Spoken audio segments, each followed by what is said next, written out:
Hello, my name is Jared Ludlow, Publications Director at the BYU Religious Studies Center, your weekly resource for gospel scholarship. And today I'll be sharing some possible resources that can accompany your Come Follow Me reading for September 4th through 10th, 1 Corinthians chapters 14 through 16. The first is called An Analysis of the Joseph Smith translation of 1 Corinthians 15:40. It's by Todd Parker and his son Jared Parker and comes from a Religious Educator article. Todd Parker is a retired religion faculty member here at BYU. Of course, it's going to be focused on 1 Corinthians chapter 15, verse 40, as the title suggests. And so I'll just read that. In the King James Version, it says there are also celestial bodies and bodies terrestrial, but the glory of the celestial is one and the glory of the terrestrial is another. Then the Joseph Smith translation reads, also celestial bodies and bodies terrestrial and bodies telestial, but the glory of the celestial one and the terrestrial another, and the telestial another. So basically the Joseph Smith translation adds the telestial aspect to this verse. And when people approach the Joseph Smith translation, often they go one of two ways. They either kind of ignore it and just look at the biblical text, or they put primacy on the Joseph Smith translation and diminish the biblical text. What they are suggesting is a balanced approach. Try to understand the biblical text and then look at the Joseph Smith translation and how it fits in with other modern revelation. And so that's the option or approach that they take. So the first part of their article is looking at the biblical text without modern revelation. So looking at the Greek wording, doing textual analysis, looking at rhetorical contrast, the chiastic structure, and then the creation context that this verse seems to be alluding to. Then they look at the Joseph Smith translation text with modern revelation. And they look at some of the changes to the biblical text. They look at other revelations that have similar teachings. They look at chiastic versus parallel structure. And conclude in the end that while the Joseph Smith translation could represent restoration of original text, the evidence more strongly suggested is a modern revelatory change by Joseph Smith. And based on the points raised in our assessment of JST, we've advocated that Latter-day Saints can benefit by applying a balanced approach to other JST texts, taking a modern view of Scripture consistent with Joseph Smith and increasing their appreciation for the revelatory nature of Joseph Smith's translation of the Bible. The second article is called Paul's Teachings in 1 Corinthians on Women.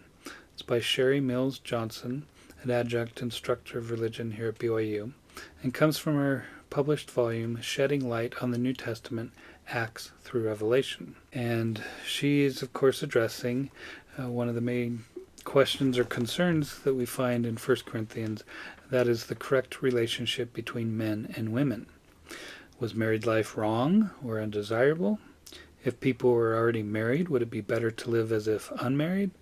Should widows or widowers remarry? Should Christians leave their non-Christian spouses?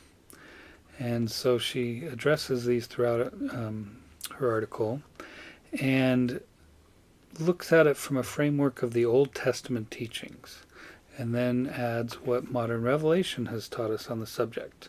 And by looking at before Paul and then modern revelation, she says that Paul's teachings become clearer. So she'll start with just a background of the Corinthian epistle, Old Testament teachings, such as in the beginning, the creation of Adam and Eve and becoming one flesh. Then she talks about, in other sections, concepts such as the equality of men and women, the order of the priesthood, the roles of men and women, and has a section on being equal partners. And she concludes with this thought. Where there are concerns or passages that appear to demean women, we need to read carefully and by the Spirit to determine exactly what is meant.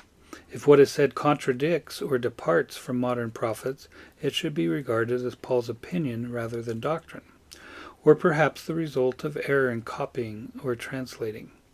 Today we are blessed by the gift of continuing revelation, and we can trust in the words of latter-day prophets and know that in the eternal scheme of things, and here's a quote from Harold B. Lee, quote, pure womanhood plus priesthood means exaltation, but womanhood without priesthood or priesthood without pure womanhood does not spell exaltation. The third article is called Paul the Apostle, Champion of the Doctrine of the Resurrection. It's by J. Peter Hansen, a CS instructor, and it comes from a Sperry Symposium volume.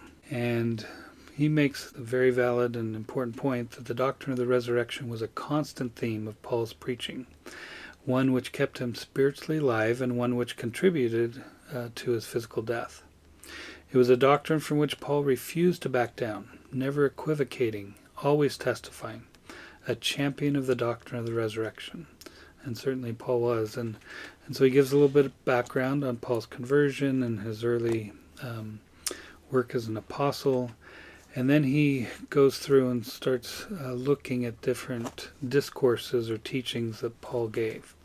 So he has a section on the first recorded discourse on the resurrection, I think from the book of Acts. And then he talks about teaching the Greeks about the resurrection. Resurrection taught to the Corinthians. A dispute on the resurrection.